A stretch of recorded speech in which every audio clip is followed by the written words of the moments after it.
Hello, and welcome back to Rick's Kits.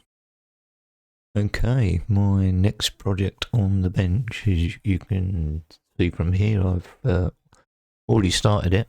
This is a white metal Grenadier Models, and it's a Goblin War Giant.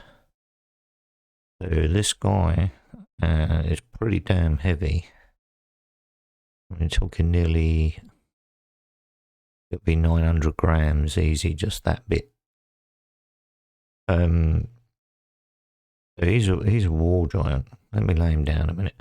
I've got my scales here, so next to me just to show. So he's an old giant. He has these two platforms with bolt throwing.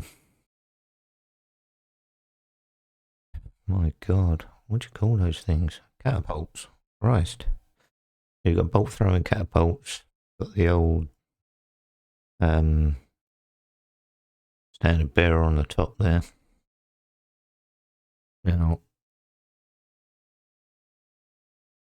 this, when it will sit like this.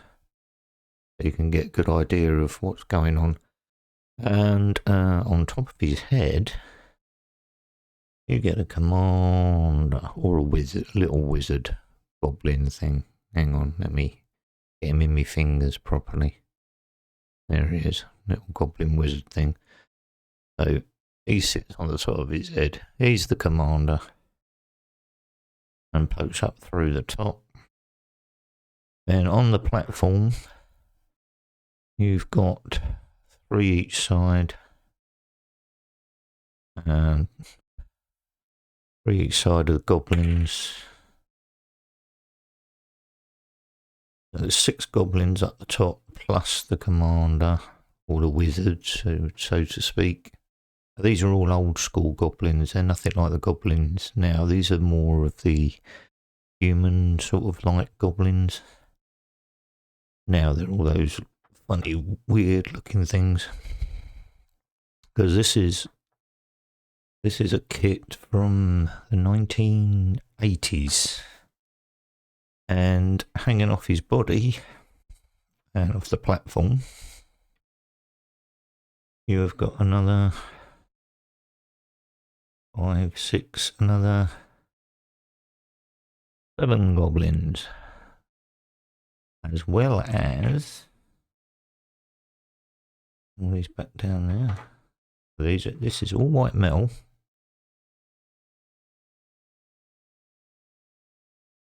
Two big shields,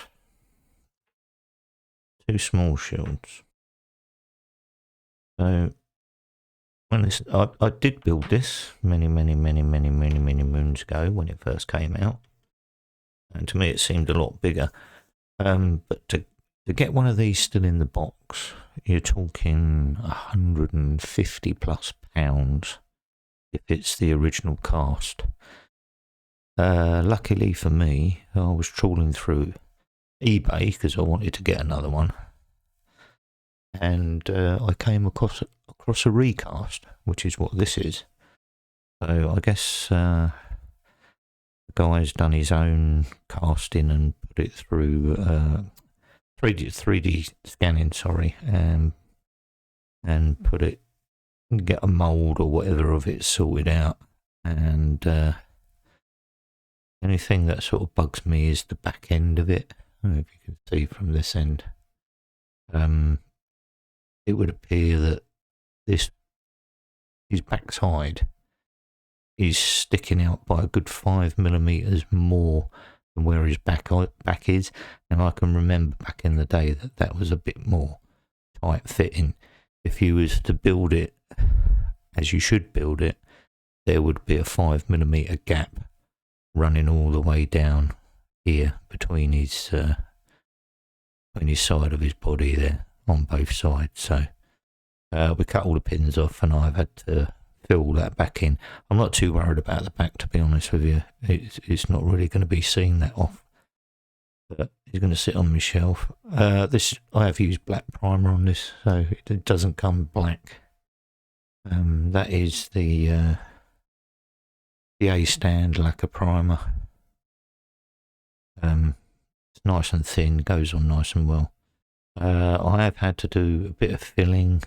So like I said, again on the back I've had to fill in. I've had to fill a big hole just in here with putty, and all the way down through his trouser seams, up around his butt crack, and a little bit in the sides. I mean, at the moment it's taken me 3 days just to get this air to this stage, so that's why you're seeing it as part started. So let's just fire up the scales and you'll see what weight we're carrying here. So turn the thing on first. Yeah, you can't see it right at the minute because I need to move the camera. So that's just the base. That weighs in at 96 grams. And you got the 6 figures on the top. 2 lots of shield. The wizard.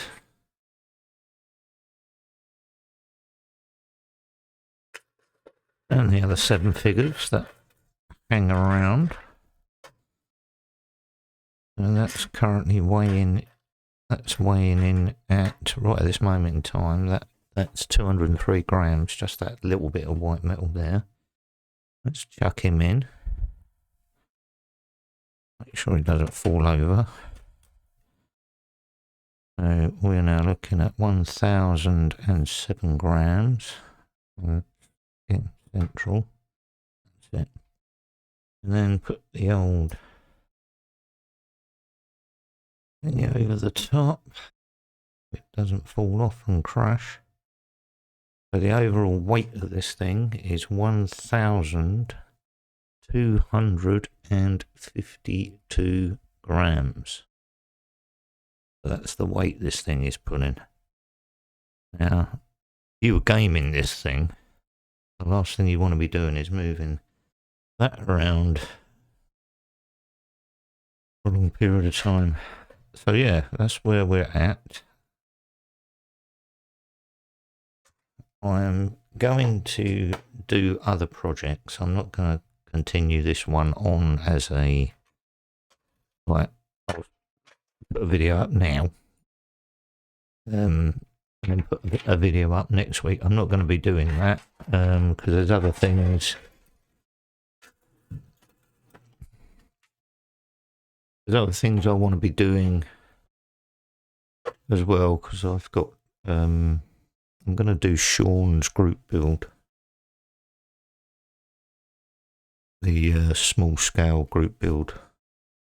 Got a little vehicle for that one, so I want to be doing that. I also want to be doing some other bits and pieces from my stash, just to this can get tiring doing all the painting. So I will be doing a Matchbox Westland Lysander. This is the 83 kit, I think it is. Yeah, 1983 kit. I had the 1974 kit. This is my very, very first model kit. So I'll be doing this as one of the kits I'm going to be doing soon. So look out for that one. That will be coming along. Look out for the group build, which starts in February. I think it's February because it's the shortest month. So yeah, and I'll be going back to my normal aircraft, tanks, figures, and at some point during this year, provided I can get the paints for it, I will be doing a 1/35 scale German S100 Schnellboat, and that thing is over a metre long. And I'll show you a comparison on the size of it against the small Pibber that I did before. The Pibber is probably about a quarter of the size of what this Schnellboat is, so I'm going to look forward to that one. That will take some time. And I've got in the stash as well, and I noticed they're re-releasing it, is the 1/72 scale E38 German Schnellboat. So I want to be doing that. And I've got another S100 Schnellboat by Revel, which is the second version of the first version that I've already done. So I plan to do at least a couple of boats this year, because that seems to be one thing that I'm lacking. So we will have the usual aircraft, we will have the usual tanks, we will have the usual figures. We're going to be throwing in the boats into the mix, and I will do a couple more vehicles as well, you know, cars, etc. But that's 2025 planned, sort of planned for the year. Unlike other people, I don't, you know, this build, whatever takes my fancy at the time, and I'll build it. If I want to do 12 aircraft in a row, I'll do 12 aircraft in a row. That's the way I plan stuff. I get hunkered on something and then I'll just whiz through it. Anyway, that's a lot of prattling on from me. Excuse me, sniffly nose. It's a bit cold here today, so just want to add thank you very much to all my subscribers. I really do appreciate you guys and girls. Did mention it at the end of my last video, and I'll mention it again today. I have passed the 500 subscriber mark. That's quite an achievement, so thank you very much, because, you know, we all know getting subscribers is one of the hard things to do. So thank you very, very, very much in believing in what I'm doing. And on that note, I will say goodbye, and I will see you in the next one. Bye for now.